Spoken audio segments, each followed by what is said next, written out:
Assalamualaikum warahmatullahi wabarakatuh.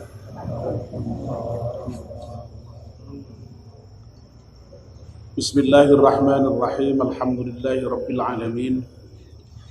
Wassalatu wassalamu ala asyrafil mursalin sayyidina wa maulana Muhammadin wa ala alihi wa sahbihi ajma'in. Amma ba'd. Ibu-ibu, bapak-bapak, dan saudara sekalian, mari kita mulai kajian sunnah kita dengan berdoa bersama-sama. Bismillahirrahmanirrahim. Asyhadu an la ilaha illallah wa asyhadu anna Muhammadar Rasulullah.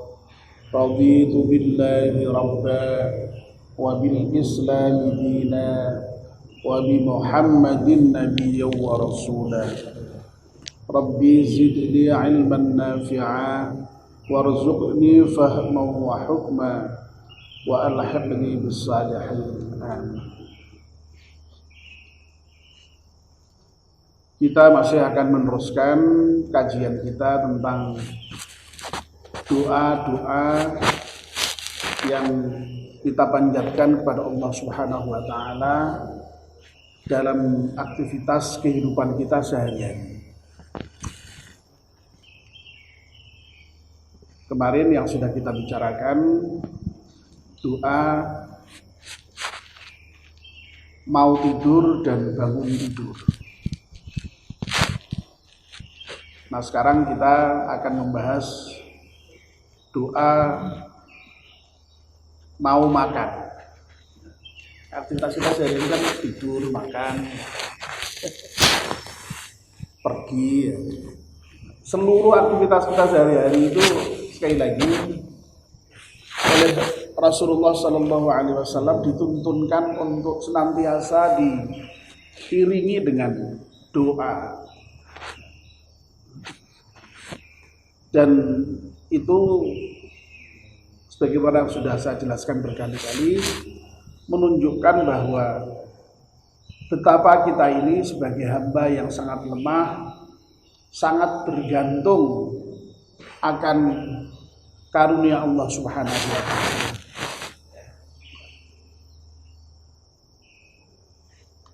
Nah, doa mau makan ini saya kira kita semua sudah hafal ya. Tapi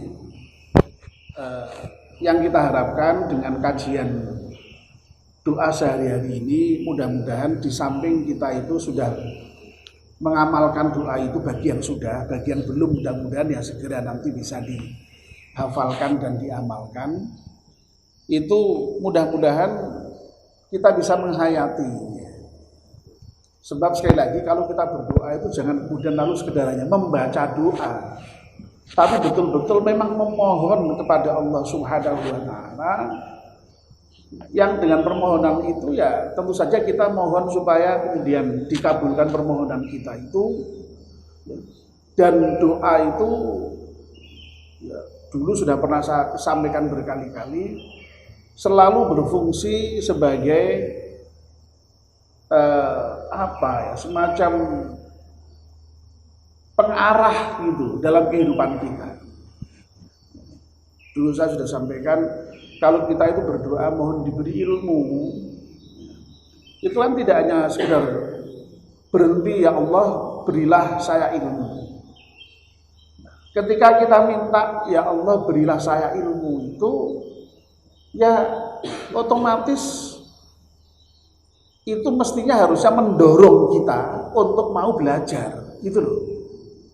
Jadi fungsi doa itu sebenarnya apa ya? Pengarah, pendorong untuk diri kita sendiri. Oleh karena itulah makanya kita sedapat mungkin bisa memahami makna dari doa-doa yang kita sampaikan atau panjatkan kepada Allah Subhanahu wa taala. Nah, sayangnya kita itu kan seringkali agak mungkin ya karena di dalam doa-doa itu seringkali kita hanya diajarkan kalau mau makan membaca ini. Nah, karena hanya membaca itu lalu seakan-akan ya mocot tok gitu, selesai mocot wes itu. Tidak kalau mau makan tuh berdoa dengan permohonan seperti ini. Agak lain itu nuansanya. Jadi sholat kuwi nak rukuk maca iki. Nak sujud maca iki. Lah maca iki membaca. Paling isinya semuanya adalah ungkapan-ungkapan doa, ya, zikir pada Allah Subhanahu wa taala yang harus betul-betul dihayati. Nah, sekarang kita mencoba untuk menghayati makna dari doa yang kita panjatkan ketika kita makan. Nah, doa ketika makan itu sebagaimana yang sudah saya yakin hafal semua, ya tentu saja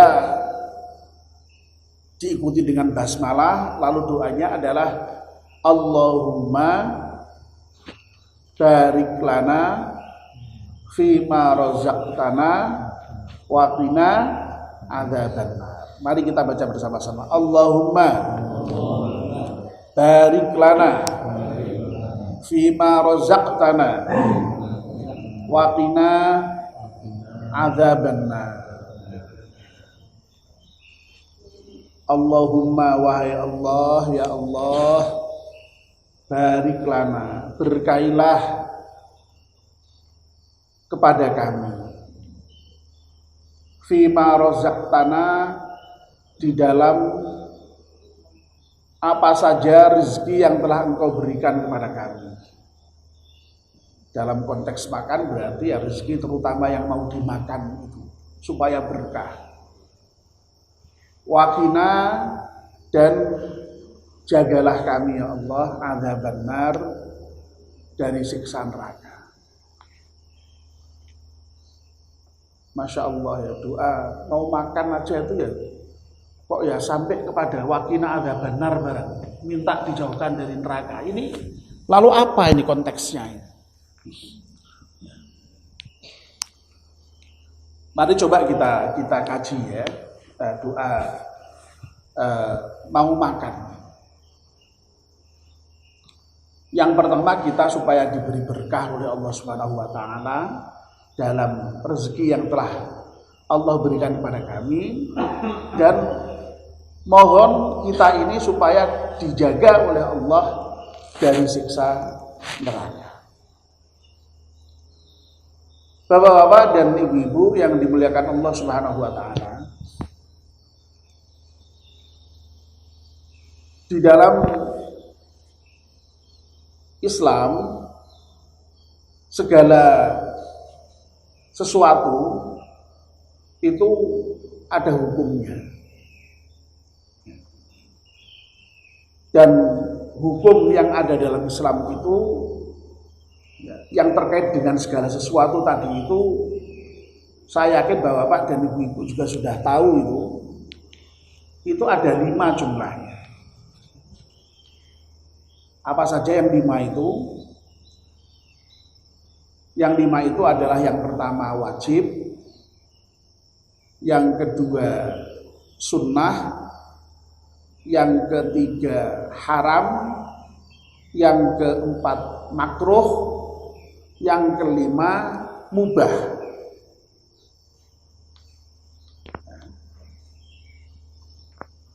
Ini mungkin agak sedikit panjang supaya mengerti konteksnya.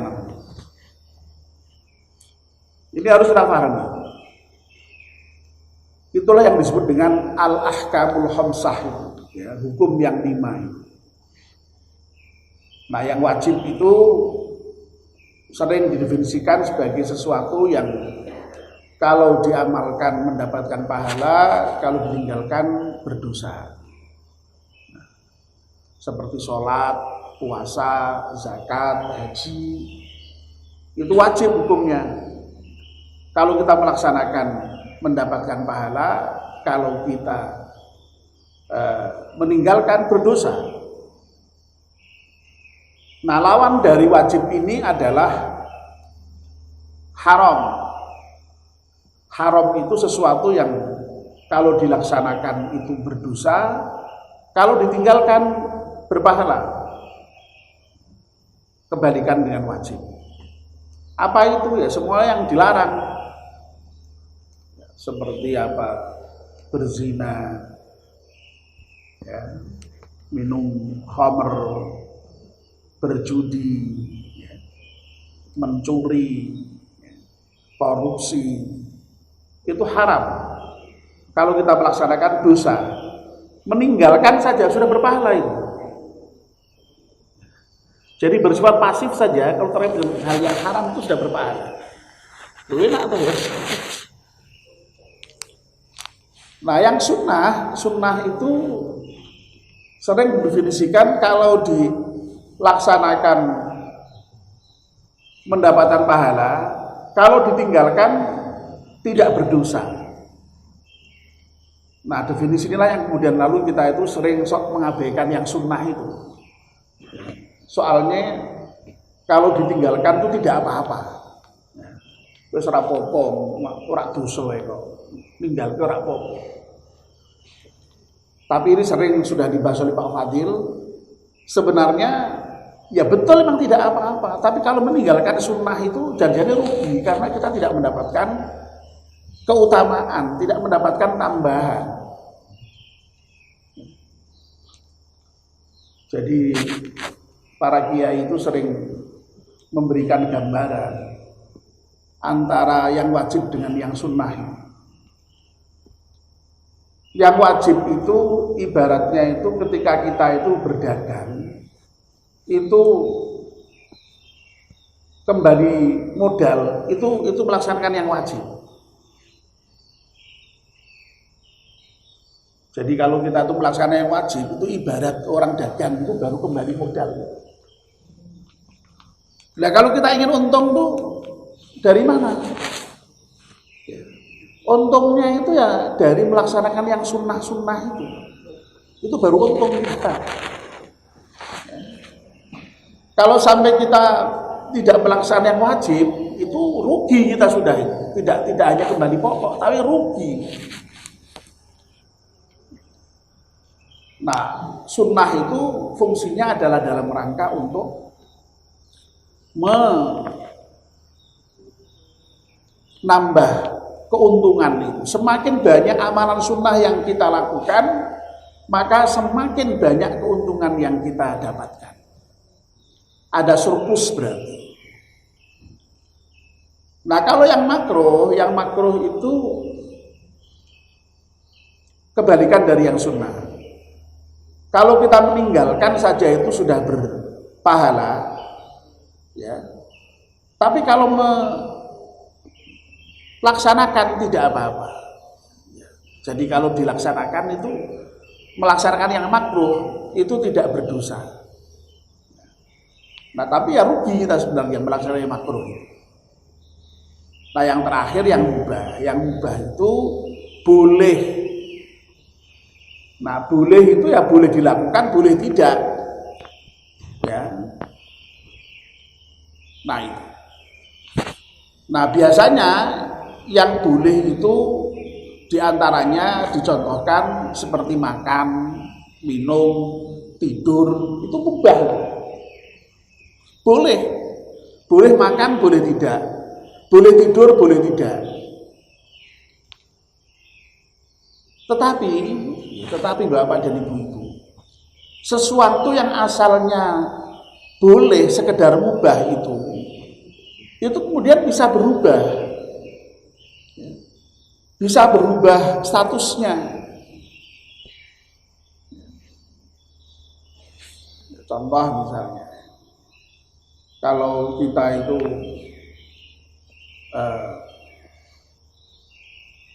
tidur misalnya kemarin contohnya ya, meskipun tidur itu mubah, nyatanya kalau nggak tidur itu kemudian tidak bisa bekerja, tidak bisa ibadah, bahkan kemudian kalau nggak tidur itu sakit. Lalu itu berarti mengubah yang seharusnya sekedar mubah itu menjadi harus sebenarnya tidur. Nah itulah supaya lalu kemudian tidur yang sekedar mubah itu diniatkan untuk ibadah. Ya Allah saya tidur ya. Yang semula mubah ketika diniatkan semoga dengan saat tidur itu nanti saya bisa bangun ya Allah, saya sehat kembali. Ketika saya sehat kembali saya kemudian bisa berjamaah subuh. Setelah itu kemudian saya bisa bekerja, belajar, dan lain sebagainya. Loh, kok subuh ya? Tidur yang semula hanya mubah, yang tidak berpahala, tidak berdosa itu bisa menjadi berpahala, bisa menjadi ibadah bagi kita. Tapi misalnya bar maghrib, wah aku tak turu. Engko jam 2 bengi tangi terus arep apa misalnya? Lu nak nonton bal saya iseh apa jenenge hal yang tidak dilarang. Tapi misalnya arep bobol apa ngono ning gone ndi ngono ya. Itu menjadi maksiat itu. Jadi kalau digunakan untuk mubah tetap mubah, digunakan untuk ibadah menjadi ibadah. Kalau nanti niatnya digunakan untuk maksiat menjadi maksiat. Ini harus hati-hati ini. Ya, hati-hati. Itulah sebabnya maka terkait dengan yang mubah itu harus kita niatkan untuk ibadah. Nah, yang ibadah itu lalu kemudian bisa bernilai, menjadikan yang mubah itu bisa menjadi bernilai ibadah. Jadi bedanya itu hanya pada niat itu yang harus. Begitu pula sebaliknya, hukum-hukum yang lain itu bisa menjadi berubah juga. Sholat itu fardu dilaksanakan berpahala, tapi nak niatnya salah, berpahala enggak? Tidak. Nah di situ Bapak dan Ibu. Makanya niat ini penting. Nah, sekarang kita kepada makan. Makan itu, Bapak dan Ibu, meskipun sebenarnya mubah, tapi makan ini pun juga bisa menjadi baik, bisa menjadi buruk. Disitulah makanya kita sudah sejak awal ketika mau makan sudah dituntunkan berdoa, Bismillahirrahmanirrahim, ya, dengan menyebut nama Allah. Jadi apapun aktivitas kita itu sekali lagi harus dimulai dengan basmalah. Rumusnya sudah saya sampaikan kemarin, kullu amrin dzibalin la yubda'u bismillah fahuwa aqta. Setiap perbuatan yang baik yang tidak dimulai dengan bismillah maka akan buntung, ya, terputus dari rahmat Allah Subhanahu wa taala. Oleh karena itu mulai semua aktivitas yang baik dengan bismillahirrahmanirrahim. Akhiri semua aktivitas yang baik dengan alhamdulillah. Wis ora iso ndonga macam-macam. Tetep mulai bismillah, akhiri alhamdulillah, wis beres paling ora. Ya, itu sing paling gampang. Bisa toh ya? Memulai sesuatu dengan basmalah, mengucapkan bismillah. Mau tidur, bismillah. Mau masak, bismillah. Mau makan, bismillah. Mau pergi, bismillah. Mau kerja, bismillah. Ya. Mau tidur dalam tanda petik, bismillah. Mau tidur beneran, bismillah. Semuanya bismillah. Bangun tidur, alhamdulillah. Mau makan, setelah makan, alhamdulillah. Setelah kerja, alhamdulillah. Ya. Semuanya alhamdulillah setelah. Nah, setelah bismillah, ketika mau makan itu doanya Allahumma barik lana. Ya Allah, berkailah terhadap apa yang telah Engkau rezekikan kepada kami, berupa makanan dan minuman yang akan aku minum ini, akan aku makan ini.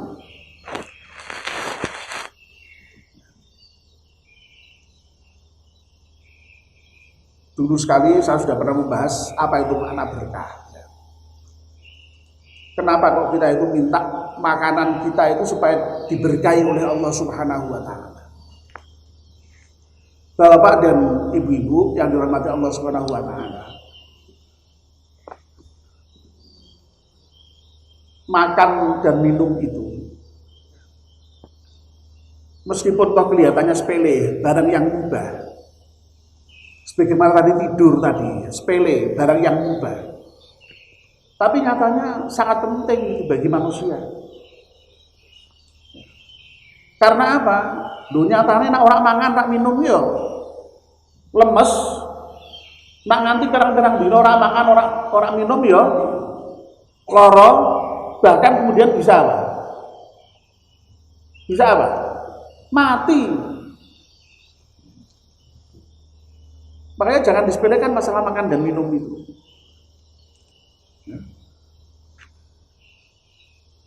Dan betapa lemahnya manusia itu ya di antara tergambar dari sekedar wong nyatane mbok wong hebat kaya apa. Puasa kayak apa? Nah orang mangan ini lemes, nah orang mangan ini mati. Wis sapa wae wis. Ora mung sing awake dhewe, mbok sing gubernur, sing presiden sekalipun. Sapa wae nek ora mangan ya lemes, nek ora mangan ya iso lara, iso mati. Makanya yang namanya rezeki yang berupa makanan itu jangan dianggap sepele itu luar biasa itu. Ya dulu pernah suatu ketika diriwayatkan kan ya, ada seorang raja yang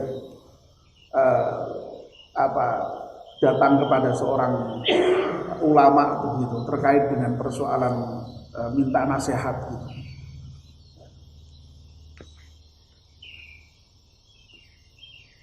Ketika raja itu diberi semacam pilihan. Nak misalnya kowe iki dihadapkan pada suatu situasi yang kamu harus minum, sementara tidak ada minuman kecuali minuman itu hanya bisa engkau tebus dengan kerajaanmu. Kamu minum. Kowe anak minum mati. Sementara kamu menebus minuman itu dengan menyerahkan seluruh kerajaan. Itu ternyata milih minuman, tidak milih kerajaan. Artinya apa? Kerajaan itu kalah dengan hanya seteguk air minum. Nah, disinilah Bapak dan Ibu, makanya sebenarnya dengan makan itu sendiri saja kita itu sudah, kalau mau mikir itu ya, itu sudah menyadari betapa lemahnya kita itu. Hanya bergantung kepada sesuap nasi dan seteguk air. Lho kok arep kemaki ring ndi itu. Kok arep kemelinti kemana itu. Wong nek ora mangan ya lemes bisa mati tadi. Nah disinilah maka kemudian lalu Bapak dan Ibu kita mohon diberi berkah terhadap rezeki kita itu. Artinya apa? Dengan makanan itu menjadikan kita lalu kemudian punya energi, ya, punya kekuatan. Nah, kekuatan ini kan kemudian bisa dimanfaatkan untuk hal yang negatif, misalnya yang positif. Nah, kita mohon kepada Allah SWT ketika kita makan, kita minum itu diberi berkah. Berkah itu tambahnya kebaikan. Artinya apa? Supaya dengan makan dan minum itu kita diberkahi Allah, supaya kemudian setelah makan dan minum itu apa yang dihasilkan oleh makan dan minum berupa energi itu bisa membawa kita kepada kebaikan dalam hidup kita. Bertambahnya kebaikan dalam hidup kita. Loh, ini penting sekali, perlu kita hayati betul. Ya. Nah, ini sudah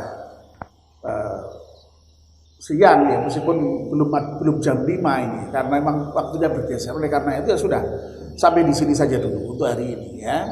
Nanti insya Allah kalau ada waktu kita lanjutkan di kesempatan yang lain. Karena sekarang posisi saya hanya mengisi ketika kosong ya. Jadi kalau ada Pak Fadil, kita berikan waktu sebelumnya kepada Pak Fadil. Kalau Pak Fadil kosong dan kebetulan saya ada, ya saya ngisi. Kalau Pak Fadil kosong sekalipun, kalau saya nggak ada juga kosong kan berarti kan. Kalau saya ada, insya Allah saya tetap akan berusaha mengisi Ya karena sifatnya hanya insidental ya izinkan saya untuk menyampaikan materi-materi yang mudah-mudah saja, yang mudah-mudahan berkah bagi kita, yang tidak harus dengan persiapan khusus begitu ya, karena insidental sifatnya ya. Jadi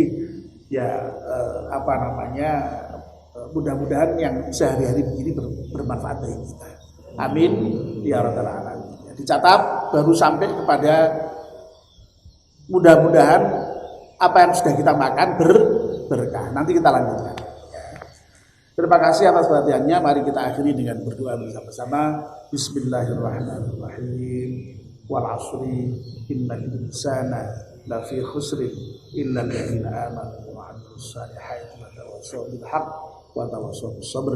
Subhanakallahumma wa bihamdika asyhadu an la ilaha illa anta astaghfiruka wa atubu ilaik. Wassalamu alaikum warahmatullahi wabarakatuh.